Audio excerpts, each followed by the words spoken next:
Hello and welcome back to the course on databases. In today's tutorial, we're going to talk about some tips and tricks of joins.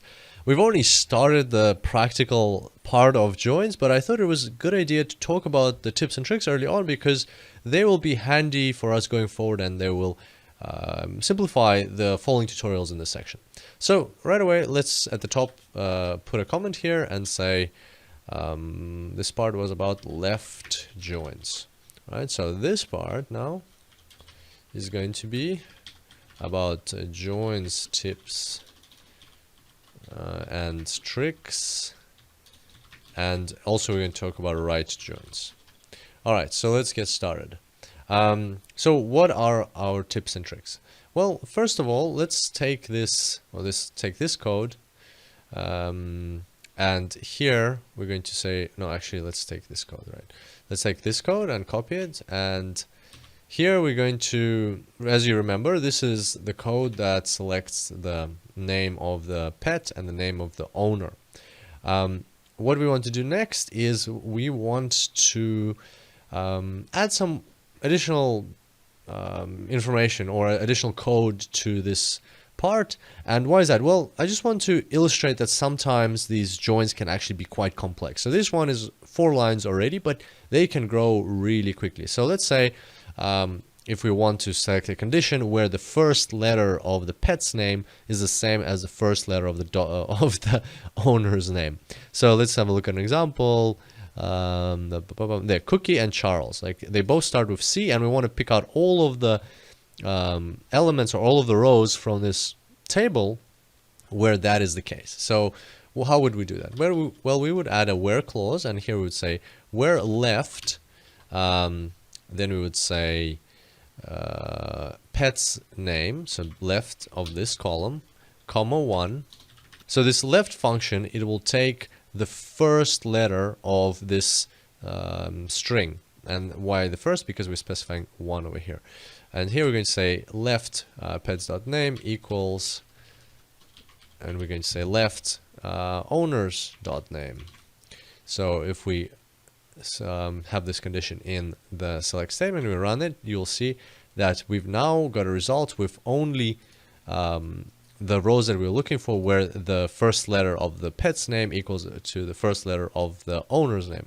In fact, there's actually one pet owner combination where they have the same name, which is quite funny. All right, so that's how we do that. And what you can see from here, so this isn't the tip or trick yet, this is just a normal where condition. What you can see here is that this join is growing quite quickly, and every time writing out this pets.name, owners.name can be tedious because it's just a lot of clutter in your code. So what can you do about it? How can we fix it? Well, there's a very convenient way of going about it in SQL. You can give aliases to these tables for specifically the purposes of this join. So here you can say from pets as A and from owners as B.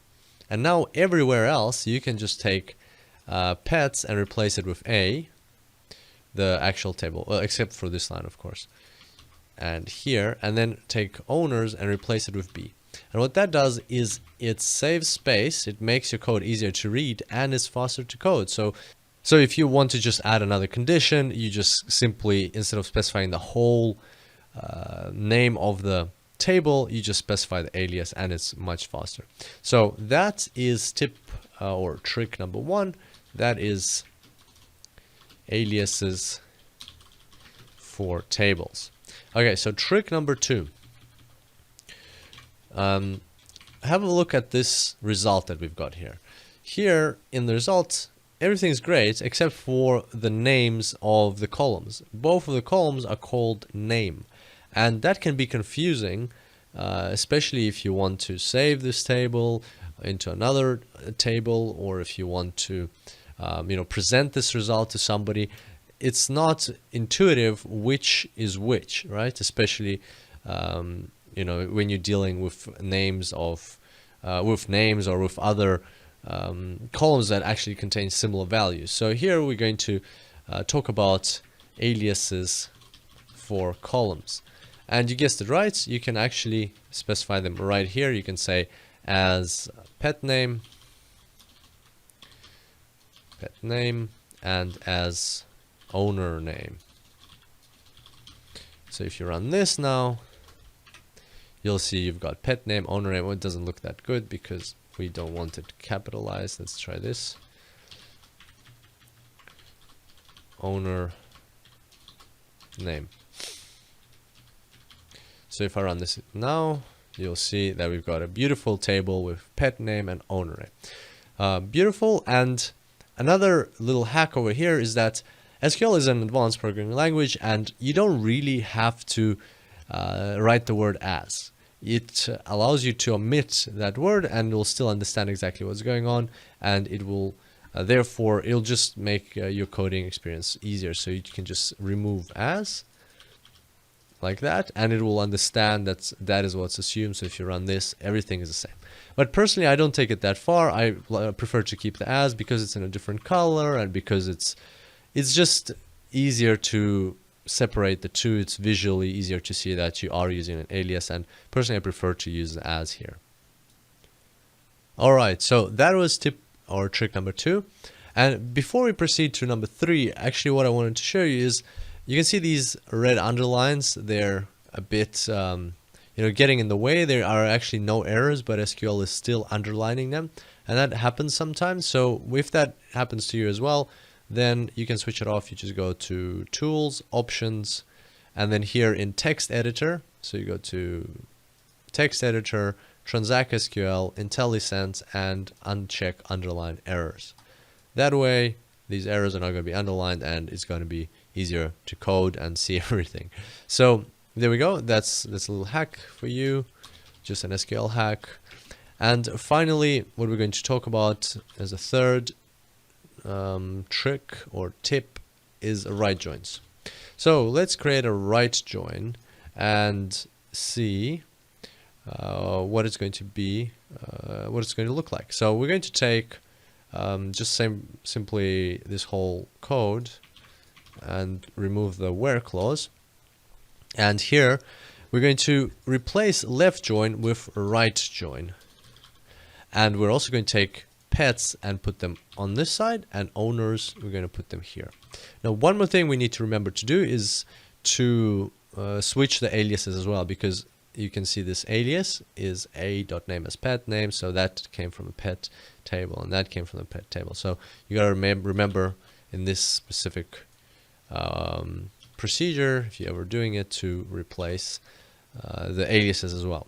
So right now what we did is we took this code and we replaced the left join with a right join, and we also switched the tables around, including the aliases. So if we run this now, we'll get exactly the same result as we had with this query. So without the where clause, if you run this, you'll see you got 100 rows, and you've got the pet name, you got the owner name. Now if you run this, you got 100 rows again, and again you got the pet name and the owner name, and the result is exactly the same. Simply, well, just because the way we did it is we took a right join and we switched the tables, switched the places of the tables, and that's a good illustration of the fact that a right join is identical to a left join, just the tables are switched, the positions of the tables are switched, and that is the reason why in SQL you will rarely see a right join. Most of the time people use left joins because you can replace any right join with a left join, and simply because we're always used to reading from left to right, and that's how we write code and so on, and we're used to thinking that way. So most of the time you'll see left joins.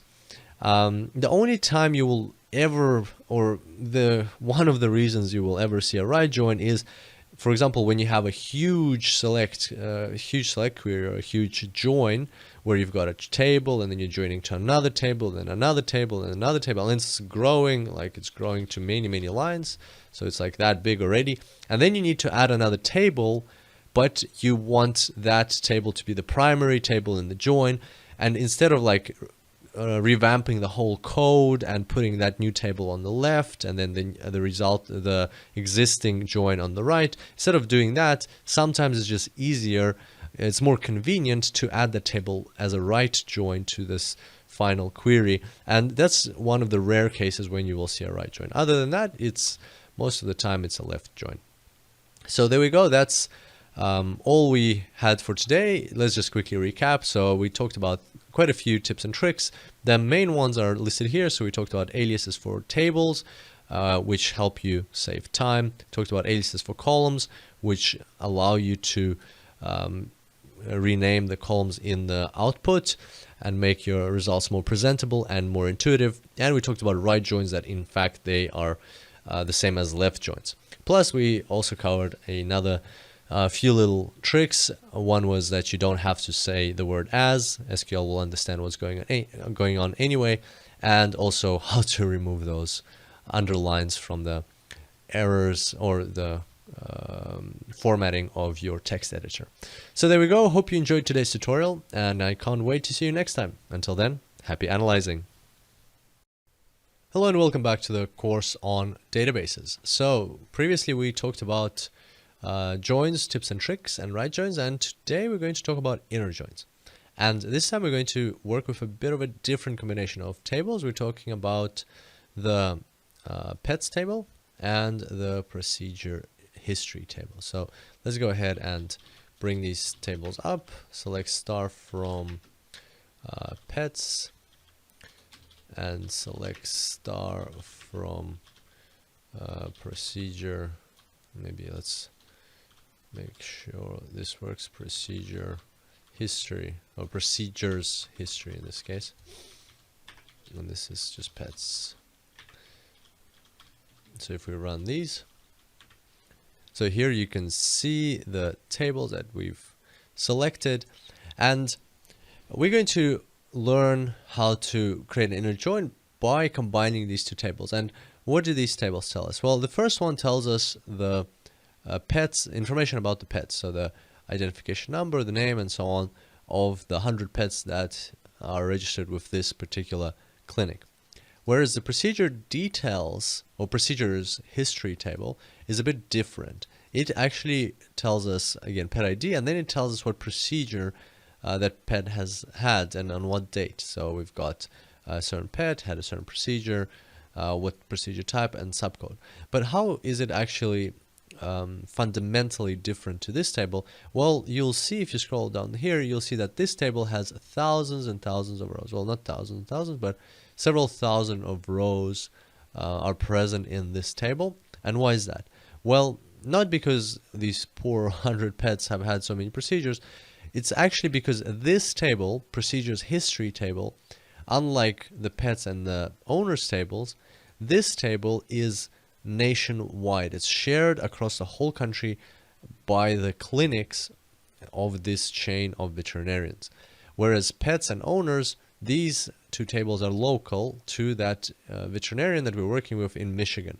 So why would that be the case? Why would somebody structure their data in such a way?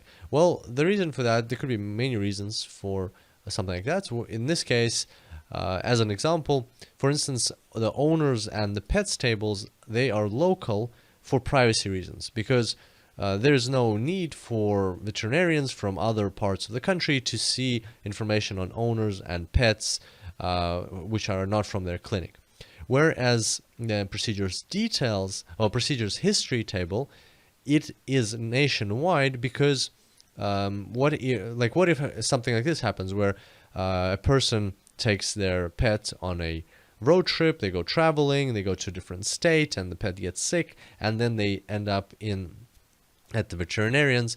So the veterinarian needs to know what procedures that pet had already what procedures had been performed on that pet previously, so that they can perform their procedures accordingly, so that they take into account the previous medical history of that animal. And therefore, that's the reason why this table, the procedures history table, could be available nationally, so that if something like that happens, then veterinarians from all across the country can look up a certain pet ID and find out what the procedures history was for that pet. So there we go. That's how the tables are structured, and that's the core difference between them. One is a smaller table because it's a local table to the veterinarian in Michigan, and the other one is a national table across the whole country, and that's why it's greater. And now we're going to figure out what type of join we need in order to combine these two tables. So here we've got our two tables, right? So on the left, or this blue table, this big circle, here is all of our pets, the 100 pets that we have in our clinic. Then we have the procedure history, which is a much bigger table, so this is not to scale. We've got several thousand procedures that happened, right? And what we've got here in yellow is an inner join. So let's try to understand. I'm going to advocate that we need an inner join here. So let's try to understand why we need an inner join. Well, what options do we have? We've got an inner join, left join, right join, and outer join, right? So which we haven't discussed yet. So why wouldn't we want a, for instance, right join? Why wouldn't we want to take the procedure history table and then just attach and then just match it up with our pets table? Well, because then we would have all the procedures for all of the pets that we're not interested in, that are not in our clinic that we're performing this analysis for, right? So we don't want that. We want to get rid of any, we want to not include in the select statement or in the output any pets that are not in our clinic. So a right join is not good for us in this case. What about a left join? A left join sounds interesting. So it would take all of our pets and it would cross-reference all of them to the procedure history. So it basically would see which, it would add in this information here. But then we would be left with all these pets that are in our clinic, which have not had a procedure, which have not had any surgery or any vaccination and anything like that. So that's not what we're after. We want to know, just out of the pets that we have, we just want to look at the ones that did have some sort of procedures. And so basically we want to, that kind of gives us the answer that we want only the pets that we have, so this blue circle, overlaps with all of the procedures that all of the pets in the country have had in this chain of clinics, in this chain of veterinarians. And therefore, we want the crossover between the two, which is an inner join. So we only want our pets and only the ones that did have a procedure. And that's why we want an inner join in our case. All right, so let's go ahead and perform this inner join. So we're going to just keep this top part, select star from pets. We're going to give it an alias as a, let's put this in capitals, as a inner join procedures history as B, and then we're going to say on a dot pet ID equals B dot pet ID. So if we run this now, you will see that we've got a beautiful inner join which has 41 rows, and on the left we've got the pets, on the right we've got the procedures that occurred.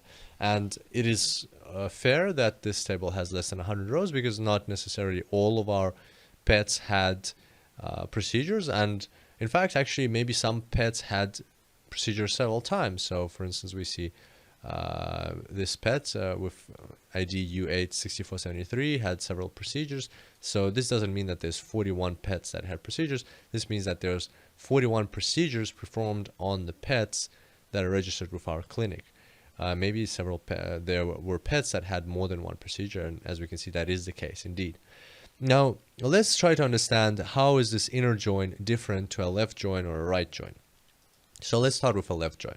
If we had put a left join here, then we would see select star from pets as a left join to the procedures history table. So basically we would take everything from the pets table without excluding any rows, and then we would add the procedures history where it's available on the right. So if we run this, you'll see that we've got a lot of nulls, right? So we can see that we've got we've actually got more than 100 rows. We've got 107 rows. In our original pets table, we have 100 rows, and that's because, as we just discussed there, a duplication of rows has occurred because sometimes in the procedures history table, a pet ID comes up twice, and then obviously this same pets row on the left has to be duplicated.